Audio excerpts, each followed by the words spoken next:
falls through the black canopy, and the Woodland Mansion burns anyway. Not with flame, but with pale, soundless light leaking from every window like a wound. Ravagers bellow in the courtyard, iron doors buckle, and somewhere inside, a villager screams until the sound cuts off clean. The air tastes of wet bark and old books. A banner snaps in the storm, newly stitched, newly crowned, hanging above the main gate like a threat. If you enjoy cinematic Minecraft timelines that spiral out of control, tap like and subscribe so you do not miss the next one. And tell me in the comments, if a mansion became a capital, would you defend it, raid it, or burn it down from the tree line? The courtyard mud churns under boots and hooves as the first capital is born in violence. They call him Rowan because he never stops moving, because he never roots. He is not a king, not yet. He is a player with a map in one hand and a torch in the other. And behind him, a caravan of villagers shuffles through the dark, wrists raw from rope, eyes wide with the kind of fear that makes even a wheat farmer look like a soldier. The escort is small. 2 iron golems with cracked shoulders, 3 crossbowmen from a plains outpost, and a cleric who keeps whispering prayers to a god that never answers. Rowan's map is old, traded from a wandering trader for emeralds and a promise. The little red dot crawls toward the mansion icon, and the forest closes around them like a throat. Above the trees, the mansion rises in pieces between branches, a geometry too sharp for nature. Windows like empty sockets, roof lines like blades. The villagers see it, and slow, as if the building itself pulls at their ankles. "Keep walking," Rowan says, voice low. "If we turn back, the raid finds us in the open." The cleric's hands shake around a bottle of honey he keeps uncorking and recorking, like the sweetness can tether him to daylight. This place is cursed. Rowan hears the word cursed and thinks of the stronghold he once found under a desert, the way the stone bricks felt colder than the sand above. He thinks of what power does in Minecraft worlds when someone decides to hold it instead of spending it. He does not answer. He does not have time. Inside the mansion, the illagers are already awake. An evoker stands in the upper hall, watching through a slit between curtains. His robe is dry despite the rain. His eyes are pale and patient. Around him, Vindicators pace with axes resting on shoulders, and pillagers lean on their crossbows as if they have all the time in the world. The evoker listens to the forest, to the rhythm of footsteps, to the breath of the building. He tastes intention the way villagers taste bread. "Guests," he murmurs. The mansion is not just a house. It is a library of stolen enchantments, a factory of totems, a shrine to the idea that fear can be organized. The evoker has been waiting for someone ambitious enough to mistake it for shelter. Down in the basement, a different kind of waiting happens. A prisoner sits in a cell made of dark oak and iron bars, hands chained, head bowed. A player too, but stripped of tools and name. The illagers call him Ash, because ash is what remains when something useful is burned. He hears the caravan arrive by the way the mansion changes tone. More footsteps, more heartbeats, more hope. Hope is loud. Rowan reaches the front doors. They are tall, reinforced, carved with patterns that mimic vines but feel like claws. He raises his torch and its light slides across the wood without warming it. The first turning point comes as a choice, not an explosion. Rowan could burn the doors and force an entry like every raid story ever told. He could take the treasure and run. He could do what players always do when the world offers a dungeon: conquer, loot, leave. Instead, he turns to the villagers behind him and says, "This is where you live now." The words land like stones. A farmer stares at him as if he has offered the ocean as a drinking bowl. A librarian swallows hard. One of the golems tilts its head, confused by a command that does not fit its simple purpose. "This is not a home," the cleric says. "This is a mouth." Rowan steps closer to the doors and presses his palm to the wood. He feels the mansion's cold through his skin. "Every outpost started as a threat," he says. "Every wall was built by someone afraid. If we can hold this place, the raids stop coming from it. The forest becomes ours. The roads become safe." And in the upper hall, the evoker smiles because he hears the word ours and recognizes it as the first brick in any empire. The doors open from the inside, not with a creak, with ceremony.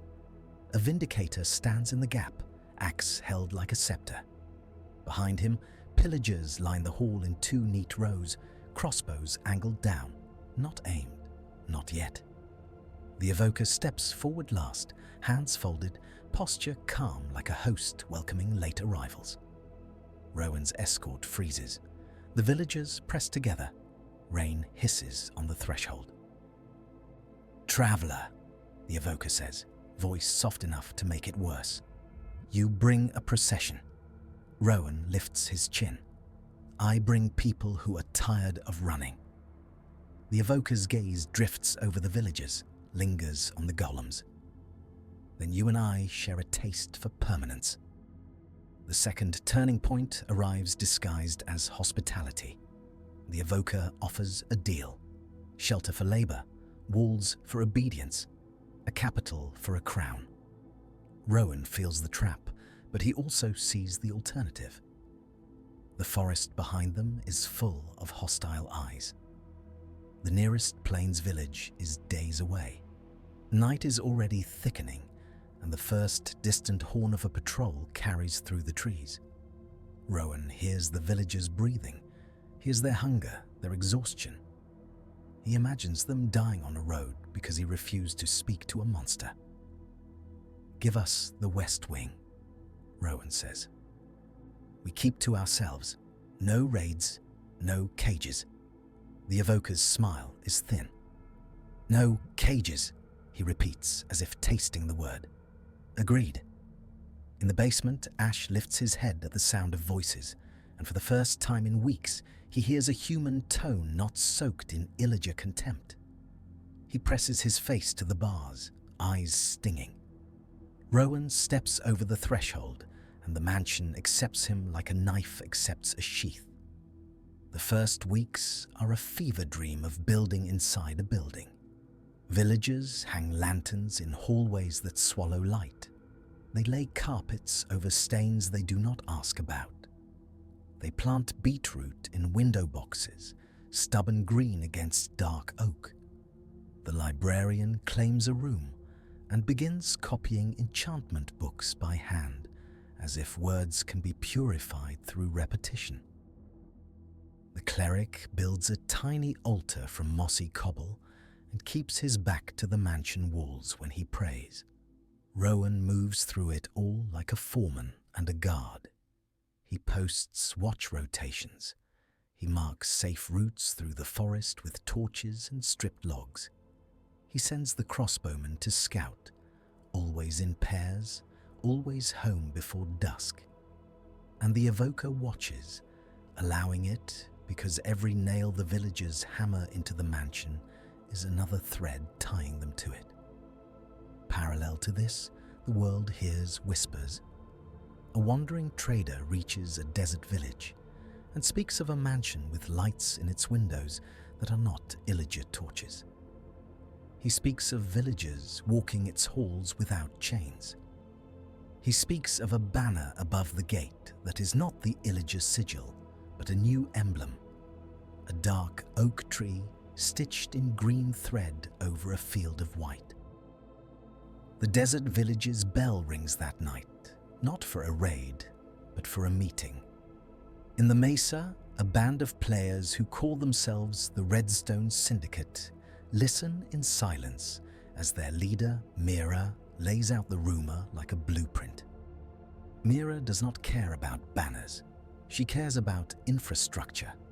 A mansion in a dark forest is a node, a hub, a place where roads can converge, a place where emeralds can be taxed, a place where enchantments can be monopolized. A capital in the woods, she says. If it is real, it will control every trade route between the plains and the tundra. Her engineer, Jax, frowns. Or it will get everyone killed. Mira's eyes do not blink. Everything gets people killed. The difference is whether it is worth it.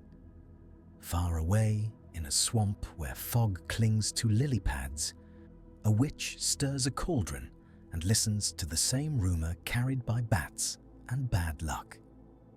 She smiles without warmth. Capitals always attract heroes. Heroes always leave bodies. Back in the mansion, the third turning point is smaller, quieter, and more dangerous. A villager child goes missing. It happens in the afternoon, when rain has stopped and the forest smells like wet mushrooms. The child had been chasing a cat through the east corridor, laughing, feet slapping on dark oak. Then the laughter cuts off. Rowan searches room by room, torch in hand, jaw tight. The villagers follow, calling the child's name until their voices fray. The cleric's prayers turn into curses. They find a hidden door behind a painting of a woodland scene. The hinges are new. Someone has used the mansion's own tricks against them. Rowan pushes it open and descends a staircase that smells of damp stone and old iron. The basement corridor is lined with cells. In one, Ash stands, hands gripping bars, eyes too bright. Rowan stops. For a heartbeat, neither moves. The air between them hums with recognition. Player to player, survivor to survivor. "Do not open it," the cleric whispers. "It could be a lure." Ash speaks first, voice hoarse. The child is alive. They took him to the ritual room. Rowan's torchlight catches bruises on Ash's wrists, the hollow of his cheeks. Rowan's fingers tighten around his axe. "Who are you?" Rowan asks. "A mistake," Ash says. Then softer. "A warning." Rowan does not ask permission. He breaks the lock. When the bars swing open somewhere above, the mansion creaks as if it has noticed. They run, down corridors that twist wrong. Past storage rooms stacked with stolen wool and emeralds. Past an altar carved into the floor, dark with old stains. The sound of chanting grows, thin and precise. They burst into the ritual room. An evoker stands over the missing child, hands raised. Vexes swirl like torn paper in a storm, their tiny swords glinting. The child is bound to a table, eyes wide, tears silent. Rowan does not hesitate. He throws his axe. It hits the evoker in the shoulder. The chant breaks. The Vexes scream. The fight is chaos in a tight room. Vexes dive, cutting air inches from throats. The golems, too large to enter, pound at the doorway, splintering wood. Ash moves like someone who has been hurt enough to stop fearing pain, punching a pillager, grabbing a dropped crossbow, firing point blank. Rowan reaches the child and cuts the rope. The child bolts, sobbing, straight into the cleric's arms. The evoker staggers back, clutching his wound, eyes no longer calm. He raises his hands again, and the floor erupts with fangs. Rowan jumps, heart hammering, feeling the teeth snap where his boots had been. He lands hard, rolls, and comes up with a sword he did not know he had drawn. He drives it forward. The evoker falls. For a moment, the mansion is silent, except for breathing and the distant drip of water. Then, from somewhere above, a horn sounds. Not a patrol horn, a war horn. Rowan looks at Ash, and Ash looks back, and both of them understand the same terrible truth. The deal was never real. The mansion was only waiting for them to build their own cage. The fourth turning point slams into the world like a door kicked open. Raid banners appear at the tree line by morning. Not one patrol. Not two. A coordinated force. Pillagers in lines. Vindicators in packs. Ravagers armored in iron plates, scavenged from dead golems. And among them, a new figure rides a black horse, an Illager captain with a banner that has been altered. The old sigil is still there, but above it is stitched Rowan's dark oak tree, inverted, roots up like claws. They are not here to destroy the mansion. They are here to claim the idea of it. Rowan stands on the balcony of the West Wing, rain returning in sheets, and watches the forest move with enemies.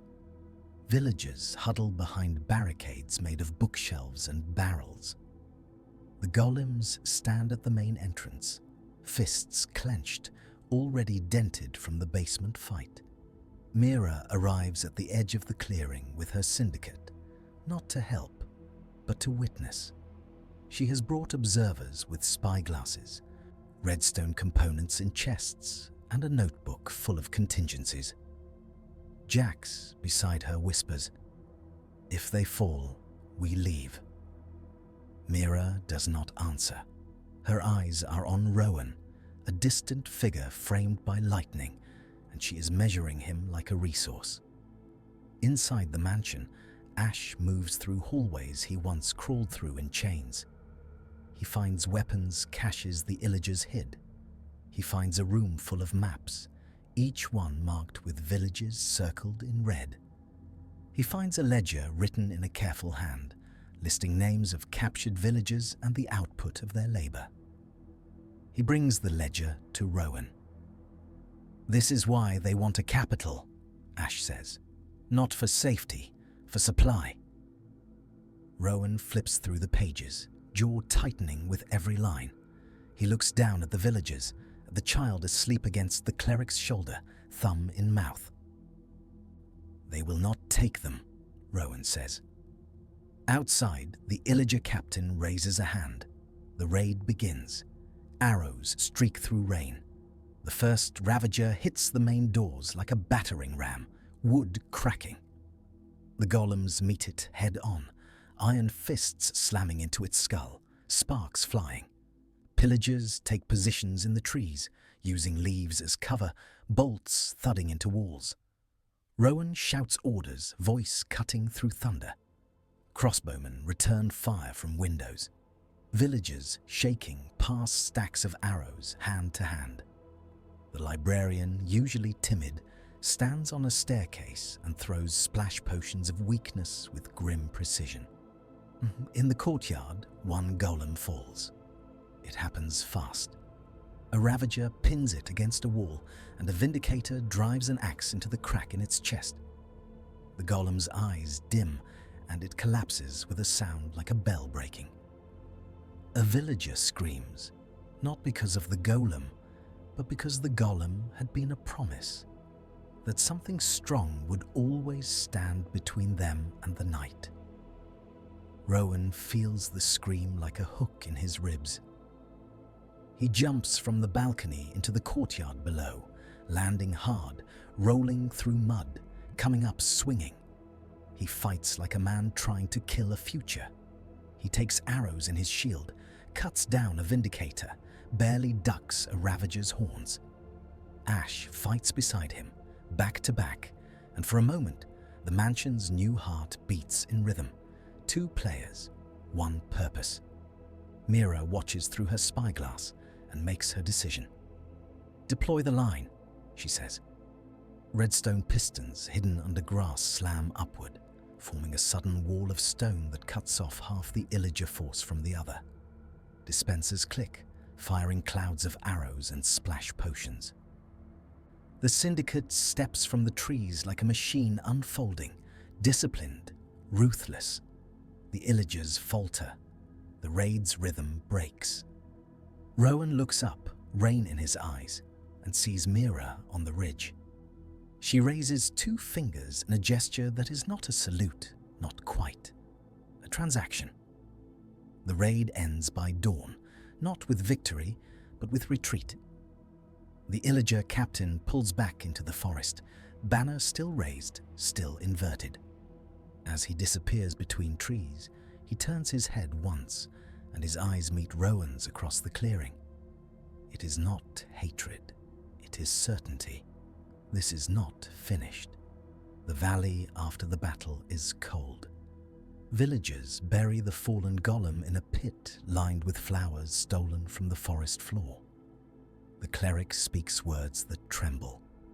The librarian wipes mud from his hands and stares at the mansion as if it has changed shape overnight.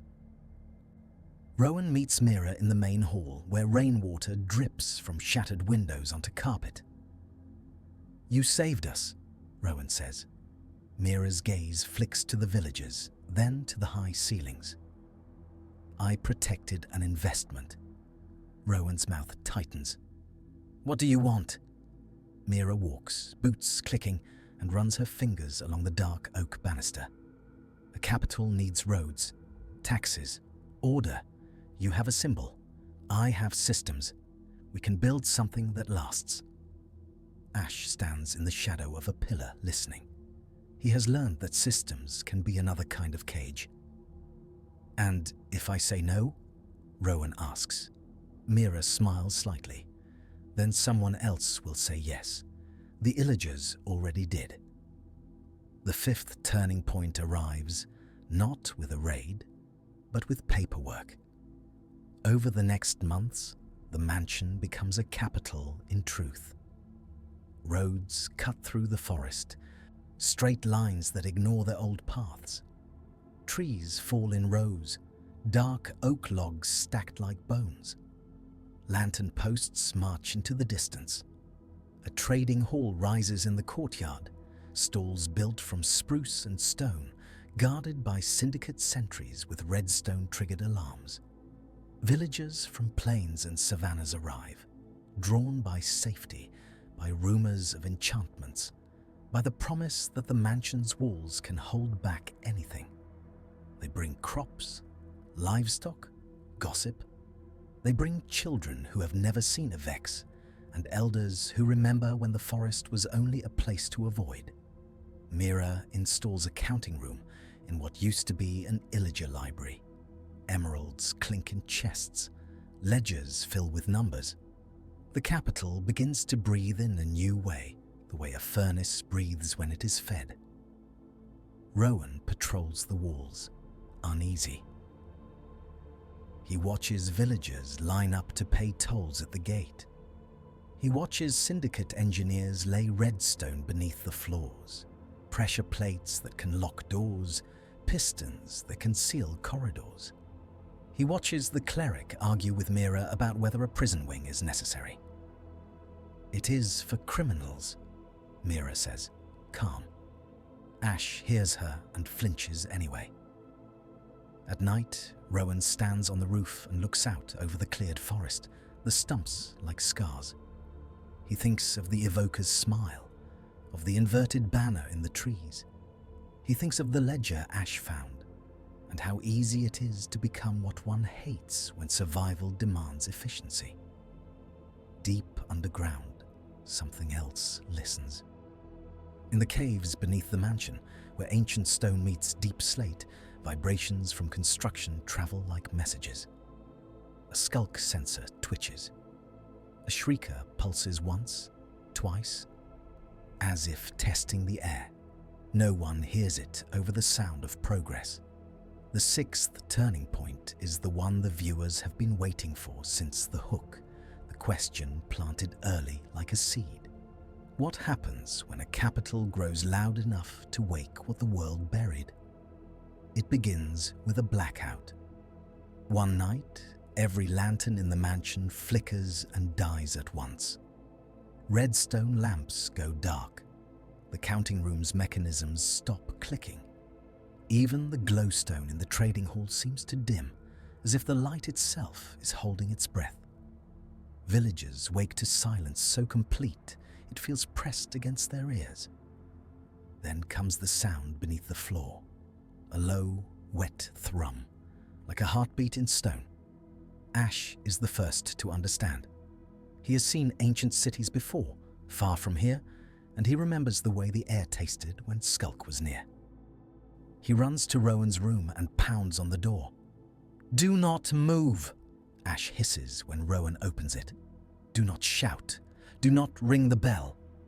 Rowan's face is drawn, eyes tired. "What is it?" Ash points down toward the mansion's belly. "You built a capital on a grave." In the main hall, Mira is already awake, barking orders in a whisper, engineers crouched around dead redstone lines. "It is sabotage," Jax mouths, terrified. Mira's eyes flick to the floorboards, to the way dust trembles in tiny pulses. For the first time, calculation falters. "No," she breathes. "It is worse." A child cries out in a nearby room, startled awake, and the sound is small, but it is enough. From deep below, a shriek answers. The mansion shudders. Books fall from shelves. Villagers clamp hands over mouths too late. The sound rolls through corridors like a wave of dread, and every living thing in the building feels suddenly hunted. Rowan gathers people into the West Wing, moving them like pieces on a board, careful, silent. Mira wants to seal the lower levels, to sacrifice the basement and save the capital. The cleric wants to evacuate everyone into the forest, to scatter and pray. Ash stands between them, eyes wide, voice barely air. "If you run into the trees, you die to illagers. If you stay and make noise, you die to what is below. So choose which death you can control." Rowan looks at the villagers, at their shaking hands, their wide eyes reflecting darkness. He looks at the mansion walls, thick and proud, and realizes how thin they are against the deep. He makes his choice. He opens the old Illager map room and spreads the maps across the floor. He points to a route leading east, toward mountains and open snowfields where sound carries less through Skulk, where visibility is wide. "We leave," Rowan whispers, not as a panic, as a march, quiet, controlled. The capital moves. Mira's jaw tightens. "You will abandon everything we built." Rowan's eyes meet hers. "We built it on borrowed time." Mira hesitates, and in that hesitation, the mansion creaks again, boards flexing, as if something below is pushing upward. Dust falls like grey snow. Jax grips Mira's sleeve, pleading without words. Mira exhales, a small surrender. "Fine," she whispers, "but the emeralds come with us." They move before dawn, a silent procession slipping out of the mansion like smoke. Villagers carry only what they can hold. The librarian wraps enchantment books in cloth. The cleric carries the bell from the courtyard, refusing to leave it behind for illagers to ring.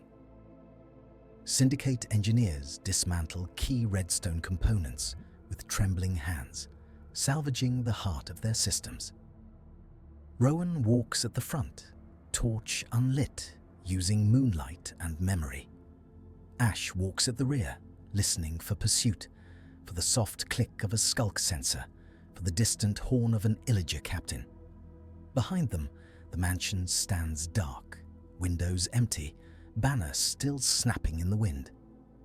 And in the forest, the inverted banner appears again, moving between trees, keeping pace. The climax arrives at the edge of the clearing as the first light of day stains the clouds. The Illager captain steps out onto the road, blocking it with a line of pillagers and a ravager that snorts steam. He raises the inverted banner high, and the symbol of the capital hangs upside down, mocking the idea of order. Rowan stops the procession with a hand signal. Villagers freeze, eyes darting. Mira's syndicate shifts, fingers hovering near triggers. The captain speaks, voice carrying. "You built my throne. Now you leave it empty." Rowan steps forward alone, boots sinking into mud. "It was never yours." The captain laughs once, sharp. "It was always ours. You only decorated it." Behind the captain, the forest is quiet, too quiet. Ash feels it first, a pressure in the air, the way sound seems to get swallowed. His eyes widen. He looks back toward the mansion, toward the ground. The Illagers do not know what they have awakened. They only know opportunity. Rowan knows, because Ash told him, because the blackout and the shriek branded the truth into his bones. He raises his voice, risking everything on one gamble. "Do not fight here," Rowan calls. "Leave the road, leave the mansion, leave the forest." The captain tilts his head, amused. "Afraid?" Rowan's hand tightens around his sword. "Yes." That honesty lands wrong, like a crack in a mask. Even Mira looks at Rowan, startled by the simplicity of it. The captain raises his hand to signal the attack, and the ground answers first. A skulk shriek erupts from beneath the road, a sound so violent it feels like the world tearing. The Ravager rears, panicked. Pillagers flinch, crossbows wobbling. Villagers clamp hands over mouths, but it is too late. From the tree line, not an army, but a darkness moves, and it is not made of Illagers. The warden emerges where the forest meets the scarred road, towering, blind, guided by vibration and rage. Its chest glows with a sickly pulse. It turns its head slowly, tasting the chaos. The Illager captain's confidence falters for the first time. He steps back, banner dipping. Mira whispers, "Run!" But Rowan does not run. He steps forward again, toward the captain, toward the warden's path, toward the thin line between two disasters. He shouts, "All of you, stop!" For a heartbeat, the world holds still. Even the villagers seem to stop breathing.